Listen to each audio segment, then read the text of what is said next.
So he messing with Nick's brother, but you don't know what the work is. He also kicking it with some old heads. Bonnie and Clyde and all them. Kanan f***ing with Snaps and Pop. But Kanan's changing up, Rock. Episode 7 had a complex theme that reflected the dynamics of guilt, collective responsibility, and the potential of consequences of not taking action. We can all point towards the guilt of Lou and what he's done in the past, as well as what he's had to do. The same goes for Famous, who's also living with his own guilt and remorse, but it also extends to those who are suffering from the other side of the street and drug game, which is often forgotten. Beside that, Raising Kanan do remind us from time to time, addiction and the consequences of it. There was also Mr. Beck, who also lost a loved one. He was having to live with the regret of not listening to Shannon, because now that the dust has settled, he's beginning to wonder if she was right about Detective Howard. So in this breakdown, we're going to be focusing on the dynamics of guilt, responsibility of actions, and the potential consequences going forward from confessions to snitches, how Marvin is in trouble, but also how Detective Howard may have got more than what he's bargained for in Raising Kanan, Season 3, Episode 7. Now, Episode 7 kicks off with Paul kicking up his feet and relaxing, although I don't think he knows the meaning of no days off. Kanan's narration said a lot of fools think they can do this work, think this hustle is just like anything else, but this isn't business as usual, and it isn't for everyone. Like we've seen with Famous, some just aren't cut out for this line of work. Now, this actually stems from what Ronnie saw and heard in Episode 6. He wasn't happy that Paul was talking about going to the cops about Kanan, and Paul was shook. But who wouldn't be with someone like Ronnie breathing down your neck? Now, unbeknown to Famous, he was about to walk in on a situation which he probably wished he didn't. He only came back to grab his stuff because he was moving back into his mom's place, but he walked in on Ronnie threatening Paul and also pissing his pants. Now, as they walked out, Famous didn't even look at Ronnie, which I don't blame him for. Like the older Kanan's narration said in 301, Ronnie's the kind of guy you stay clear of because he's so wild and fucked up. And guys like Ronnie, they're still about. Many may have known or still know a Ronnie on the streets, but if you don't look in their direction and let them be, they really won't bother you. On Paul, whether they dealt with him we don't actually know, because Kanan did say he was going to make sure Ronnie doesn't, but either way, I don't think Paul will be a problem going forward. Now, while Paul was being dealt with, we saw Famous quickly scrambling to get his shit and get out before Ronnie returned. He reached behind his shelf to grab a piece, and I just want to take it back to Season 2 for a moment. The piece that he used against Freddy was from Corinne, that he said he would return in a couple of days, but we never actually saw him return it. Since then, Paloma and Corinne have left the apartment block with Paul moving into their place. So if this is the same piece that he used, then he's in some big trouble, because that's something that connects him directly to Freddy. 411 may be a self-confession, but it may not be enough for law enforcement, but if they get their hands on this, then there is going to be no way out. Now, just as Famous was about done, Ronnie and Kanan walk back in. Ronnie questioned him where he's going, what's so good about him that his mom misses him, which is where Ronnie said he's also his mom's son, but she doesn't miss him, which does make us ask the question, is Unique and Ronnie's mom still alive, and could we see her at some point in the future? We always tend to learn a little about the history of E-Train when Joyce pops up, and the lack of relationship the Thomases have with their mother, so that's just a thought. But here's where Ronnie started to get a little scary for Famous's liking.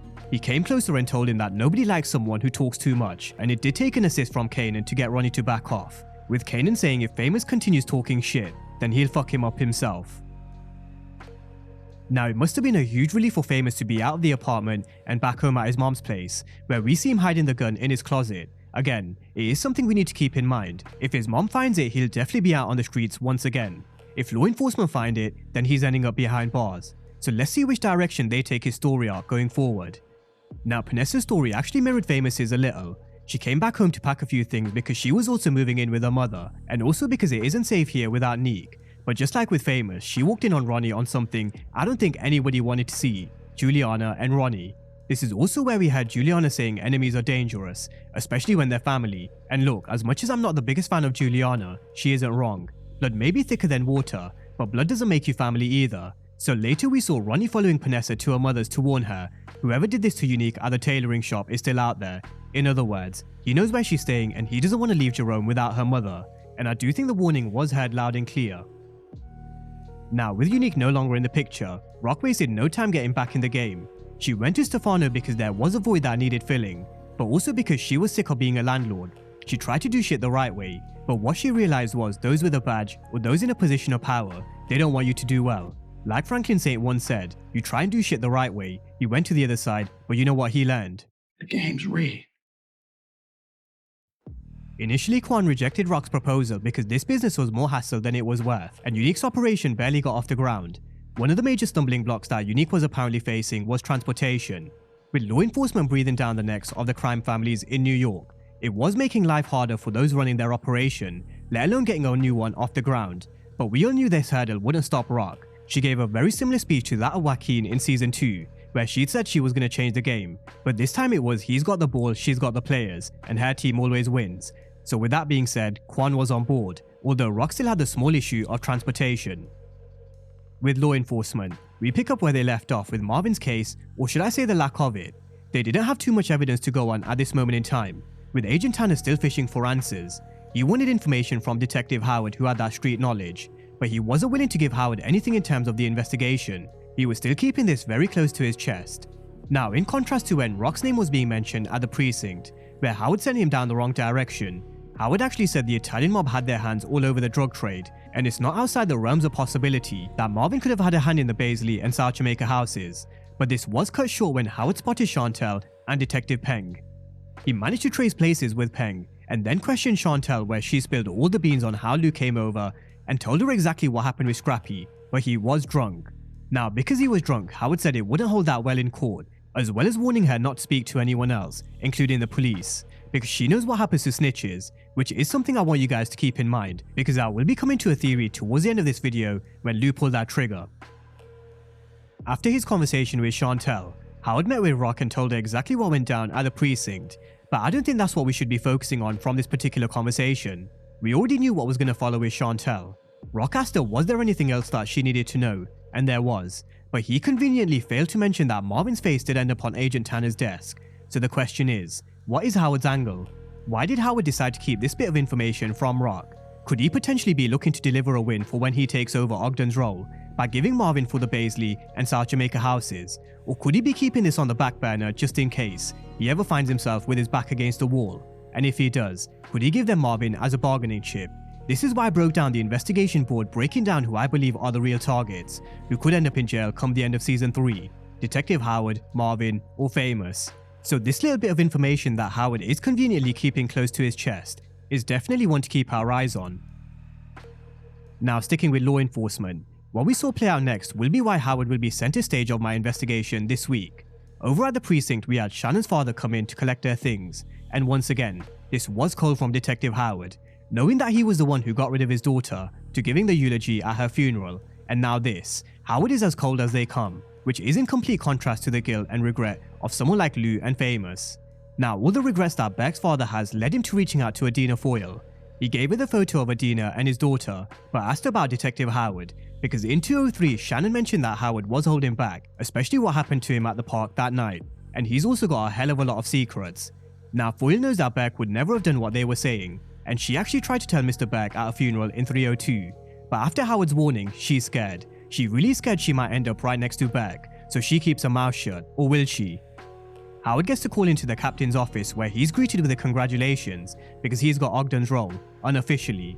They still had one hurdle that they had to go through, which was to talk to a few people that know Howard, in essence, a background check. So I would not be surprised if one of the people that is questioned is Adina Foyle, because for those who remember or for those who don't, it was said in the past that she was Howard's ex-partner, and this is when Howard's world could turn upside down. Just like the captain warned him in 306, be careful of what you wish for when it comes to this task force, because Howard may have taken Ogden's role, or are they playing him? With Marvin, I mentioned that he's a character who really is quickly becoming a huge fan favourite because of how he's managed to transform into this caring and loving character, and he was back at it again. Gerald's kids were left outside in the freezing cold while he was busy inside on drugs, and I think the marks on his arm told Marvin everything he needed to know. Now, Gerald was a complete wreck. His place was a mess, he was a mess, and Marvin rightfully told him he needed to fix up. Let's not forget it was said that Marvin was very similar to Gerald at one stage just before he did his bid in Elmira. So Marvin knows what he's going through. Marvin can definitely relate to a lot. But what he did by leaving his kids outside in the cold, that was pretty fucked up, because who knows how long they would have been there had Marvin not shown up, or worse. Unfortunately, Gerald has nobody to turn to, because it seems like he's burned every single bridge when it comes to his family. They don't want to know him because of stealing, and that is something that was mentioned again later on when Kanan was at the cinema with Aisha. I don't know what the movie name is, but someone definitely will, so if you do then drop it in the comment section. But in the background it said, "You stole from me and you think you can get away with it." Now, one thing we've learned from Power is, whether it be movies, TV shows, or music being played in the background, it's always a foreshadow, a clue, or a theme. So I don't think it's a coincidence that Gerald was talking about him stealing, and the movie that Kanan was watching said, "You stole from me and you think you can get away with it." So it's definitely something to keep in mind going into episode 8, 9, and 10. Now, the reason why Marvin actually came to Gerald's in the first place was to talk about Juke and the piece that he could write in his entertainment section, but he made it crystal clear what mattered was those kids upstairs, and you have to admit, the writers really have done a great job to turn Marvin's character around, but then again, that's when we should start to fear a little. Are they just building this up and setting us up for a major heartbreak? Of course they are. Now, how they deliver that heartbreak, I personally think Gerald will go ahead and write that piece about Juke behind Marvin's back, which really could have a number of consequences for all of them. But let me know your thoughts. Let me know if you still believe he's undercover, or just a junkie journalist that could write a piece that will backfire for Marvin and Juke.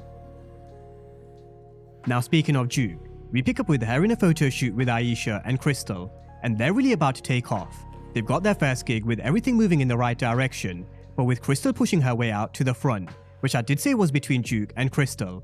It also seems like she's keeping the option of joining the military open as well. She met with the army advisor who went through a few roles such as engineering, psychological operations, technology, and the last one was transportation. Now, is it a coincidence that Rock needs her transportation right in order to get her operation up and running? And the last job that Juke was offered with the military was transportation. We know that Juke doesn't fuck what Marvin's into, but she really does have a close bond with Rock, so that's just a thought. But with all of that being said, that brings me on to Kanan and Juke's relationship.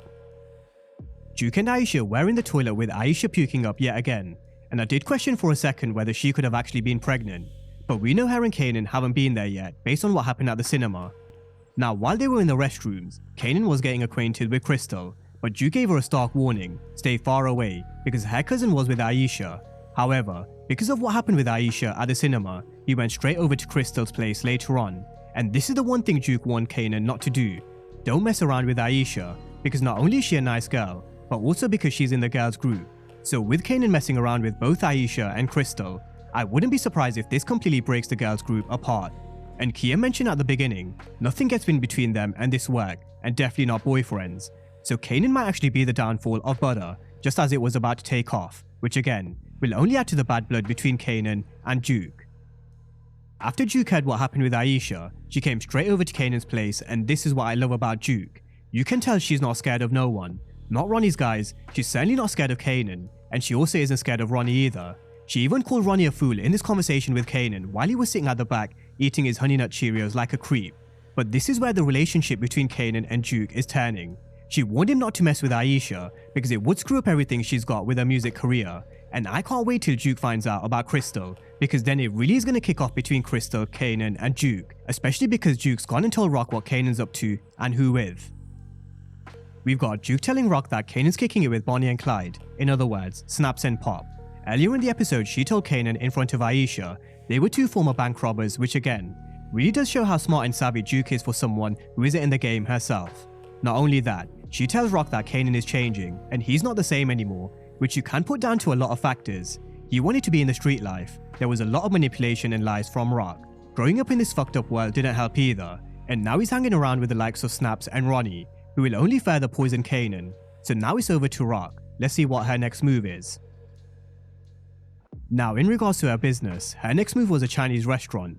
But just before they went inside, Rock did tell Marvin Lou needed to make this shit right, who was back at Cafe Vu back on the drink. Lou created this mess, so it was his to clean up, and rightly so.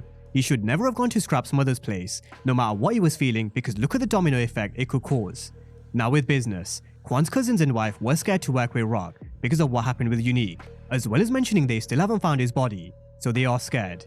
Now Rock laid down the law. She told him that they weren't just backing out, they were gonna expand. But it was Uncle who actually owned the other 20 restaurants, who Rock did manage to strike a deal with, at a price of course, as it always does in this line of work. So with that being said, with Rock having the location to the restaurants, and with Marvin being able to eat with his chopsticks, they just needed to figure out the transportation. Now we saw Rock doing her homework on the other restaurants, around who their suppliers were and how they bring in their food. She goes from restaurant to restaurant, until she ends up at the distribution hub, where she starts to question the boss about his business, because everybody has their own hustle.